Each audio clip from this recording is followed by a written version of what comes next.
Hi guys, today I'm going to be reviewing Athleanx's new video, the perfect pull workout. Looks like it's the first in a 3-video series, a push-pull leg split, so here we go.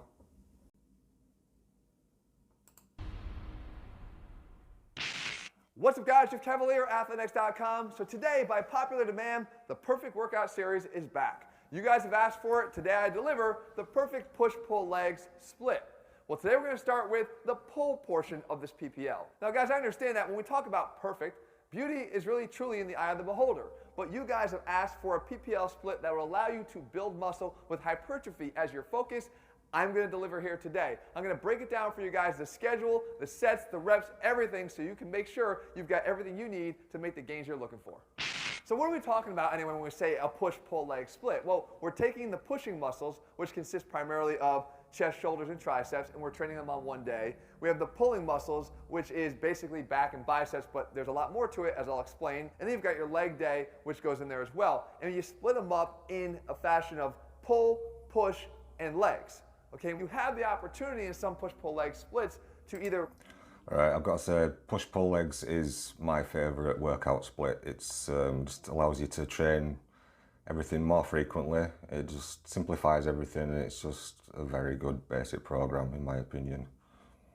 Rotate that one more time, so it's 6 times, and then you have a day off on Sunday, and you come back. That's called a synchronous split, but we favor an asynchronous split, adding an additional off day in between your legs and pull sessions, which I think is really important, especially here in this hypertrophy-focused version of this split. So that being said, guys, let's start breaking down what we're going to do in both. Right, hang on a second. In between your legs.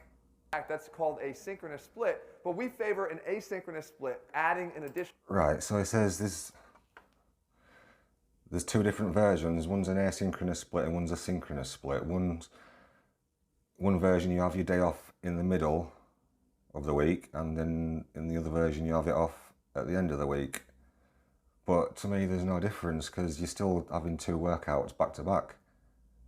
Because look, on this one you've got your day off in the middle, you do your 3 workouts, and then you start the next week there with your 3 workouts again, back to back. Legs and then back.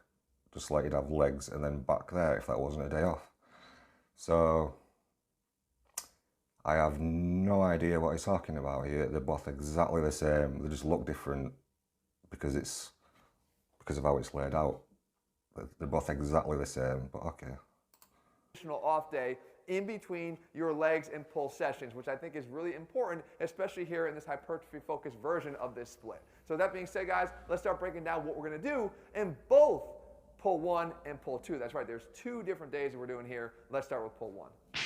All right, so I mentioned those 2 pull workouts, and the reason being, again, with hypertrophy in focus here, guys, what we're going to find is that pull 1 will actually set up and then complement pull 2 and vice versa. So we get this well-rounded approach.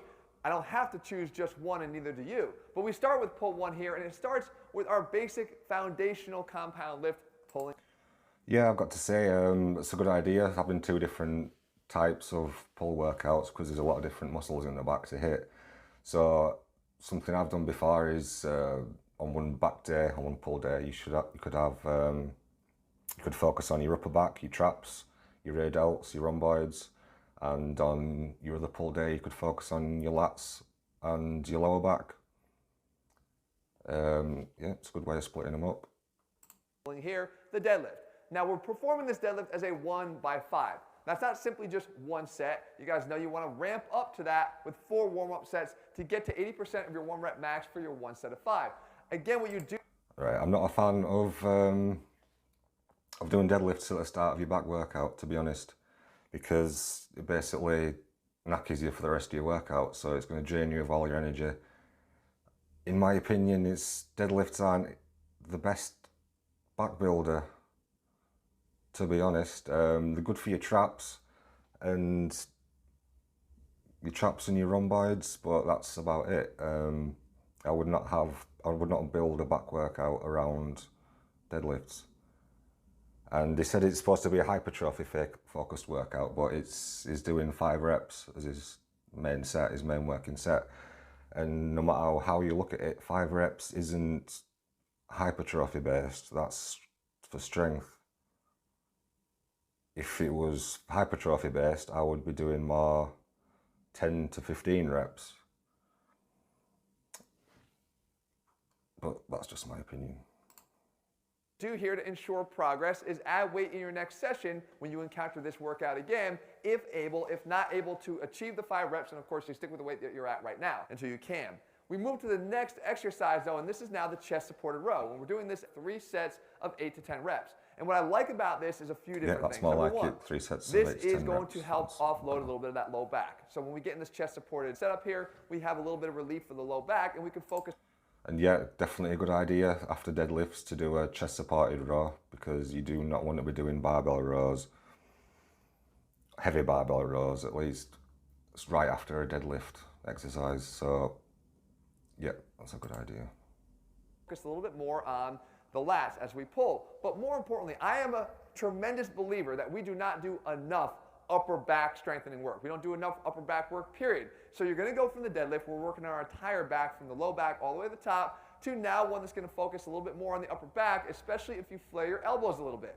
Now I mentioned, if you're feeling fatigued from the deadlift and the upper back is starting to feel too fatigued, which you will be, you can just tuck your elbows a little bit more, which will shift this more to the lats. But I encourage you to try to keep that upper back work going by keeping those elbows a little bit out to the sides. We then come into our next exercise here, giving that upper back a bit of a reprieve, but going to a more lat-focused exercise, the dumbbell pullover. Now there's a reason why Arnold called this the squat of the upper body. It is a tremendous way to build the lats. And what we do is we get that good stretch in the bottom position, and we power through, not by extending our elbows and using our triceps, by powering through. In my opinion, a better exercise to isolate the lats would be a cable pullover, because you can get a much greater range of motion. You can get nearly 180 degrees range of motion rather than a dumbbell pullover like that. If you notice,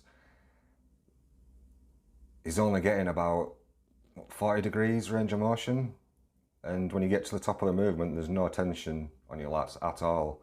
So all the tension is right on that last part where it's stretching out. It's more of a, it's good for stretching your lats out, but again, I would not have this as a main mass builder in my workout. Initiating with the lats as you see here. You're doing 2 to 3 sets in the 10 to 12 rep range, choosing a weight that allows you to fail within that range. If for some reason you're starting to do 13 or 14 or 15 reps as you encounter subsequent workouts, well obviously you need to increase the weight. And vice versa. If you can't get into this range, you're choosing too heavy a weight, you need to adapt. We come back to that upper back one more time. Again, we need to hammer this area, and we do so with one of my favorite ways to do it, and it's the dumbbell high pull. Now some might look at this and say, Jeff, I think you've lost your mind because this looks like an upright row. It's actually the direct opposite of an upright row. Mechanically for your shoulder, this is externally rotating, not internally rotating like we would in an upright row. So it's actually one of the safest things you can do to train your shoulders and to bullet. Yeah, I don't know what it's. It looks to me like he's doing lateral raises with very bad form. That's might be hitting the top of your traps a little bit, but that's looks like much more of a shoulder exercise to me than a back exercise. Proof them. At the same time, we're shifting that focus to a vertical pull and getting the upper traps and upper back and into the rear delts. Which brings us to now the bicep portion of our pull workout. And again, some people skip this entirely thinking they've got enough work already. Again, when you're looking for a hypertrophy focused split, guys, you're going to want to have some direct bicep work. And one of my favorite ways to do this is with the bicep chin curl. Now, it's always a good idea, if possible, to do some decompression work following a deadlift. And here we get to do that by simply hanging from the bar. But instead of doing a traditional chin-up, we take something called the chin curl, where we close the angle of the elbow down as we approach the top of the bar. So we're actually mimicking the mechanics of a barbell curl. Instead of bringing the bar up to you, you bring your body to the... Yeah, that's... it's a chin-up. What he's doing is a chin-up. It's not always calling it a chin curl, it's a chin-up. That's what he's doing. Bar, once again, closing down that angle. And we actually now don't just leave it at that. We superset this with, I know, a tricep exercise on pull day. And you're going to see as we build out this entire PPL split, guys, there's a reason why we do this. We want to get some additional volume on the arms that oftentimes get shortchanged a little bit in these PPL splits, and we're going to do so with a basic overhead tricep extension. What we're getting here is some long head work for the triceps, again, something that oftentimes gets overlooked, utilizing... Right, okay, he's doing push exercises on his pull day. I don't know why you would put tricep exercise on your pull day, because the whole point of a push-pull leg split is that you put all your crossover exercises on the same day so you can train them more frequently. That's the whole point of a push-pull leg split.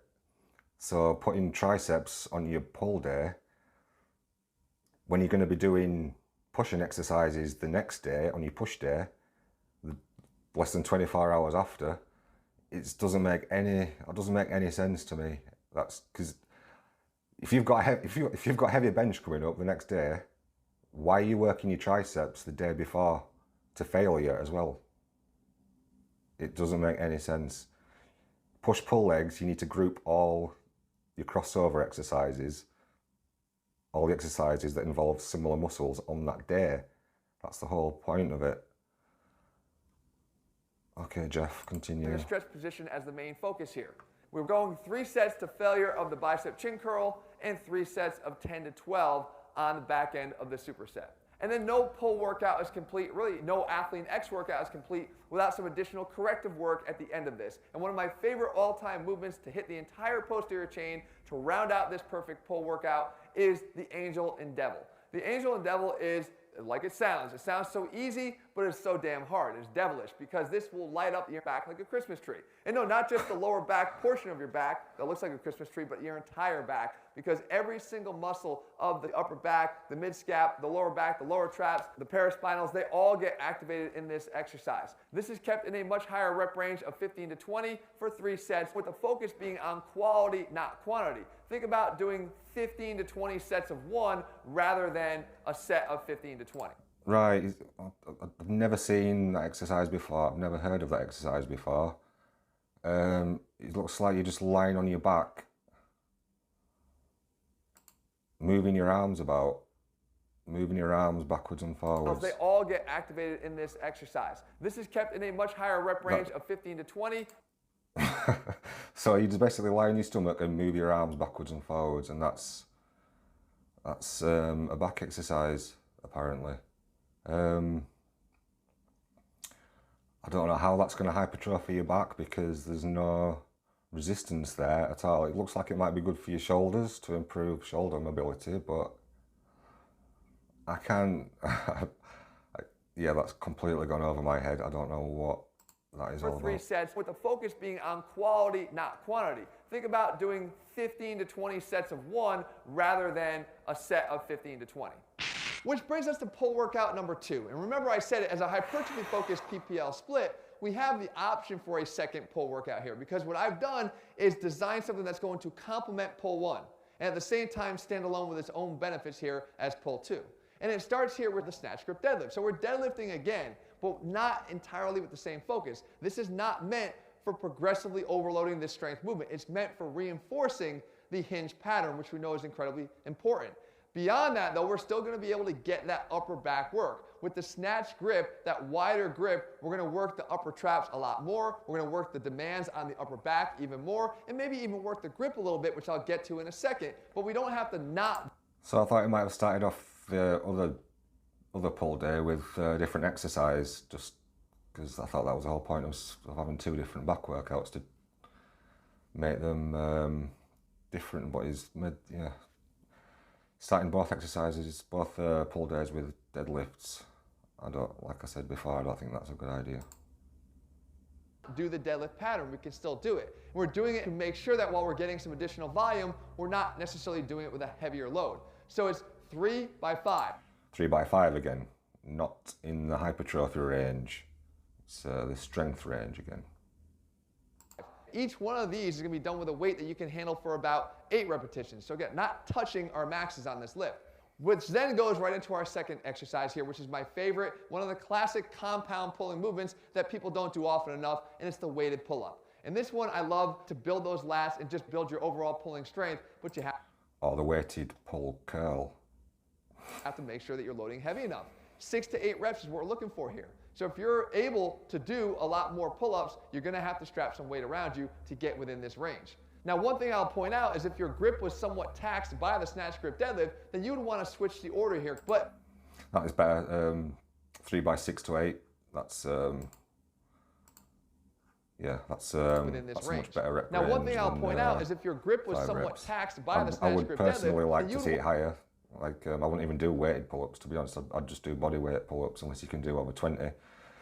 I think it's, yeah, you're still better going on higher on the rep ranges in pull-ups, in my opinion. I want to switch the order here, but we do a lot of grip training work here with Athlean-X. We do a lot of carries and heavy carries. We do a lot of chin-ups and pull-ups and dead arm hangs. So we don't usually run into those issues, but if you're new to Athlean-X and your grip is giving out, make sure you switch the order of these first 2 movements. Which brings us to exercise number 3, which is the Dumbbell Gorilla Row. And this is a good option when you don't want to consider the dumbbell one-arm row. You know, I don't like that exercise in terms of the asymmetrical setup and having one knee up on a bench and the inherent risk that might have in terms of hernia. So we get grounded and we get balanced around. I've never heard of it. Never heard of this exercise called the Gorilla Row, but to be honest, it doesn't look, yeah, can't see what's wrong with that. It's, I personally don't like doing single arm dumbbell rows because of the reason he's just said, because you've got to set yourself up on the other side of the bench each time and it your form can be different. So yeah, to be honest, I can't see anything wrong with this. It looks like, yeah, could be a good exercise. On the dumbbell, and we can explosively pull from the floor, and we also have that additional benefit of allowing the elbow to either stay tighter to our sides if we're looking for more of a lat focus, or as I've encouraged before, introduce more upper back work if possible, so allow the elbow to drift more to get those benefits. Then we go into our 4th exercise of the day, and this is now the straight arm push down. Now this almost starts to cross over a little bit into that corrective category because we have that. See, this is what I was referring to before. This is what I would rather see you doing than a dumbbell pullover. Because it's basically the same exercise, except you get a much greater range of motion. It's just better. Important straight arm scapular strength that we can build with this exercise. Another overlooked component of many pull workouts, but we're basically extending the range of motion from what we had on the dumbbell pullover. Right? If that brings us from here to here, the straight arm push down brings us from here to here. But what it also does is it places a focused contraction on the lats, getting us into this complete adduction at the sides. That gives us a good hypertrophy option here, especially in this spot, the 4th one in, to focus more heavily on the lats. We'll keep the rep range a little higher, 12 to 15 for 2 to 3 sets, which then brings us into the arm focus portion of our pull workout. And you guys know I wouldn't complete one of these 2 options without having one of my favorite pull exercises, which is a barbell curl. And again, I don't think we should shy away from going heavy here. 6 to 8 repetitions is a good rep range to train this exercise in to build bigger biceps. But as I did the last time, I'm going to superset that with a tricep exercise to get additional. Triceps again on the pull day, completely pointless. Volume here, just like we'll actually wind up doing on our push days when we get to them with some additional bicep work. But this time the exercise selection is not going to focus on the long head, but more the lateral and medial head of the triceps with a classic tricep push down. It's 3 sets of 6 to 8 on the barbell curl, leading into 3 sets of 10 to I would increase the reps on the bicep curls to, personally, I go from 10 to 15 to 20. I like to go very high reps on barbell curls, or on just on arms in general. I think it's a much better idea to go heavier. To go higher on the reps on arms. To 12 in superset fashion on the tricep push down. Which then brings us to our final and favorite exercise of all of our pull workouts. It's the face pull. And you guys know how much I love this exercise, but we do know that it is a classic exercise with its capability of hitting the entire upper back. Face pulls are an excellent exercise. If you've got bad shoulder health, they're very good to do at the start of your workout, even at the start of your push workout, just to get your shoulders loosened up before you bench or you do any pushing exercises. They're good to build up your rear delts and your upper traps a little bit. Yep, extremely good exercise. But I would only go very high reps on these, 15 to 20 reps. You do not want to go heavy on this exercise. If you're doing half the stack on this exercise, then you're going too heavy. the mid-scap, and also the rotator cuff. It's one of the reasons why I placed it today as opposed to the first workout, which I thought was a little bit upper back heavy in focus. This is the perfect time to do this, guys. And again, as always, with all of your corrective exercises, treat them with quality first, not quantity. 15 to 20 repetitions, but if you have to think of it as 15 to 20 sets of one, then by all means do so, but make sure you don't forget. Yep, 15 to 20 reps, like I said, that seems ideal for me. To include this at the end of this pull workout. And with that, guys, we have our perfect pull workout parts 1 and 2. Remember, you're going to do these in alternating fashion. I'll keep them up here on the screen for a second so you can make sure you screenshot them and keep them and start working on these. Remember, we're going to have the perfect push and legs portion of these. I'll link those at the end of this video. The bottom line here, guys, is if you follow a training plan, results will come. Our step-by-step training plans are all available over at Athleanx.com. We actually have a push-pull. That's the perfect pull workout, apparently. To be honest, I thought I was expecting a lot more. I don't know, there's some exercises in there that I've never even heard of, and some that I don't see how they would build any muscle at all. You can try it if you want. I personally would not recommend this program. I think I'll have to do a video on my perfect push-pull legs split. I hope you enjoyed the video. Click like if you got something from it. I'll see you next time.